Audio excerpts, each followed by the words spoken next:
Hi everyone, how's everyone doing here today? Well, I'm sure by now all of you have heard the news yesterday that at a rally in Pennsylvania there was an attempt made on Donald Trump's life where a bullet grazed him or something like that from one shooter, and the Secret Service came in and was able to get him away, that he's safe now, that he's at some medical facility being taken care of.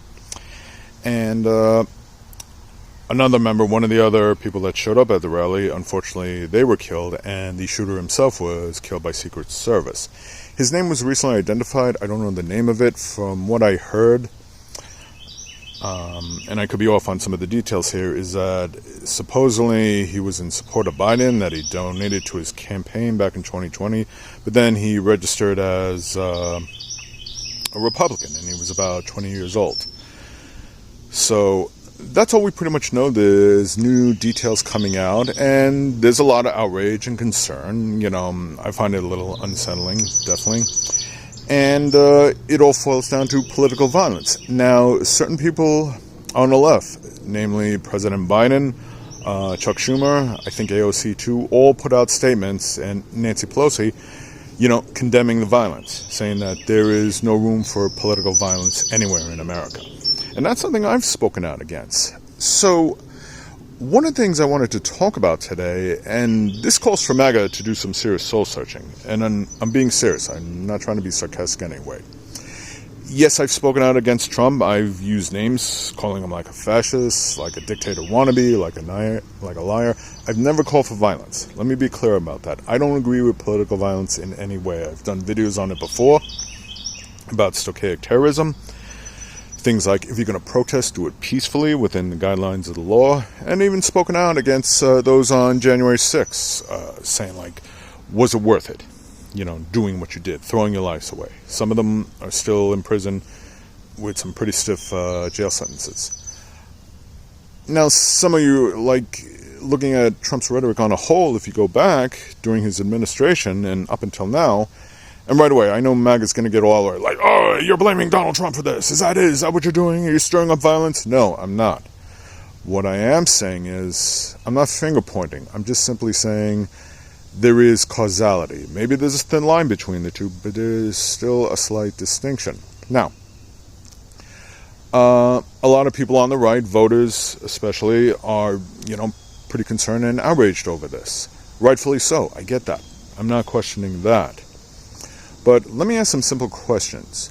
During COVID, when a certain individual was saying things like the Chinese virus and Kung flu, and there was an uptick in assaults against Asian Americans, were you outraged by that? Did you express any concern over that?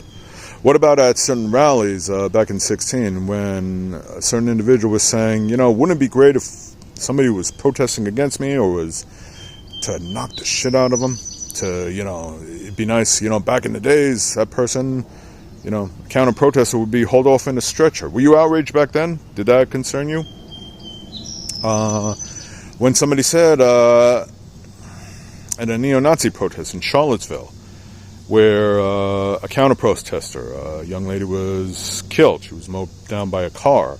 And somebody said, you have very fine people on both sides. And that statement alone led to a lot of hate groups and neo-Nazi groups feeling empowered, and that there was a rise in hate crimes during those 4 years, from 2016 to 2020. Did you express any concerns then? Were you concerned about the violence then? Did that bother you? What about when Nancy Pelosi, her husband, where somebody of an extremist went over there with a hammer and assaulted the husband? There were a lot of people on the right, from Don Jr. and Ben Shapiro and others, making jokes about that. Did you find that offensive? Did that outrage you, or is it okay? And of course, January 6th, where the blame is on everything from BLM to Antifa to, it was a peaceful protest. He said just peaceful, and making excuses for domestic terrorism. Where was your outrage back then? My point is that I'm seeing now a lot of selective outrage, or people just making excuses, okay? And the thing I talked about stochastic terrorism is that certain people on the right, not just Trump, but others are doing it. Marjorie Taylor Greene has done it. She's made threats against Pelosi and put out some hateful rhetoric. Rudy Giuliani on January 6th, trial by combat. These are things that trigger people to go and commit acts of violence. The downside to is that the people actually putting out this rhetoric have plausible deniability, where they can turn around and say, well, I didn't say go to Nancy Pelosi with a hammer or this and that, you know. When Donald Trump said, like, when he was running against Hillary Clinton, and he said, well, there's nothing you can do about it, but maybe you Second Amendment voters could do something about that. Or recently, not too long ago, where at one of his other rallies, he said if he didn't win the election, it would be a bloodbath, probably. And, later he said, oh, I was talking about the auto industry, whatever that means.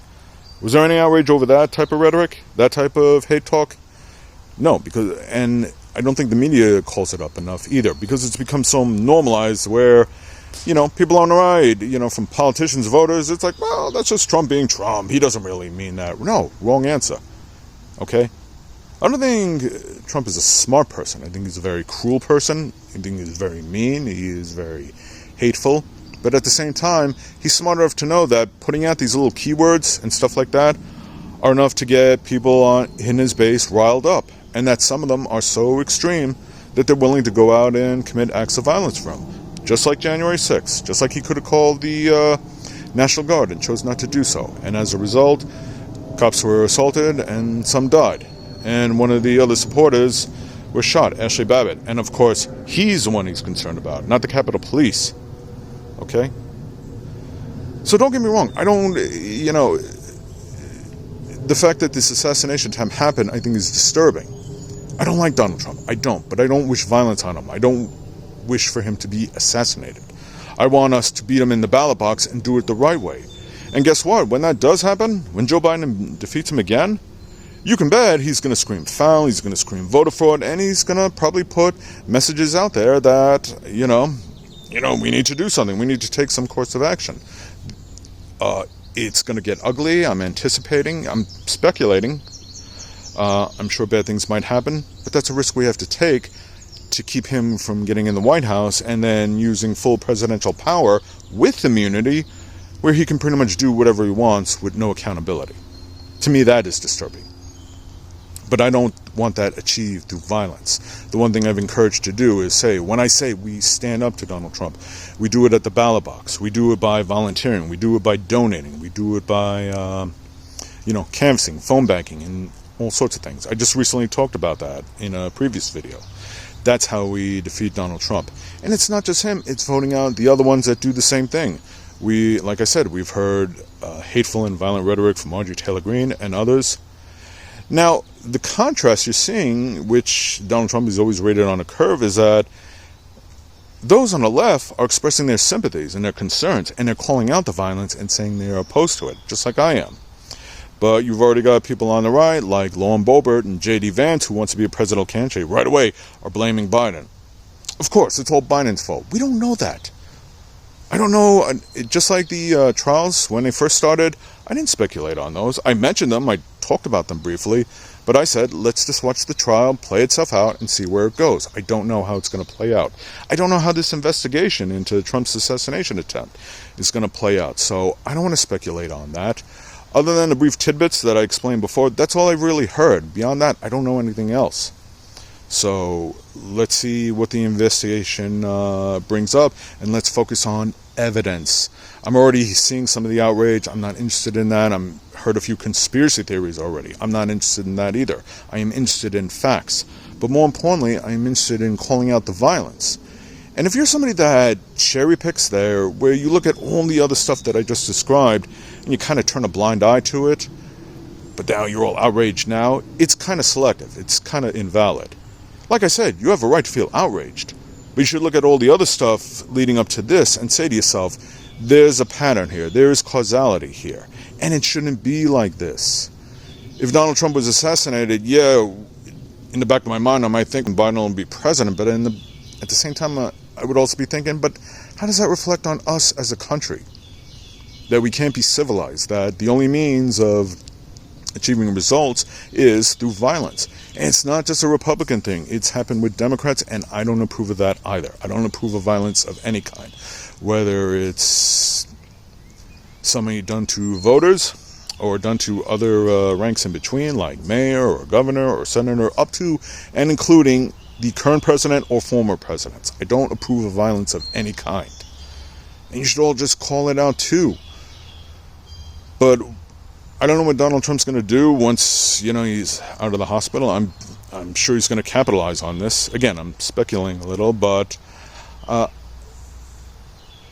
don't know how this is going to affect the election going forward. It is definitely going to bring up the stakes, and I'm still on course. I'm going to keep giving my support to Biden and the Democrats and pretty much vote blue to put an end to this threat.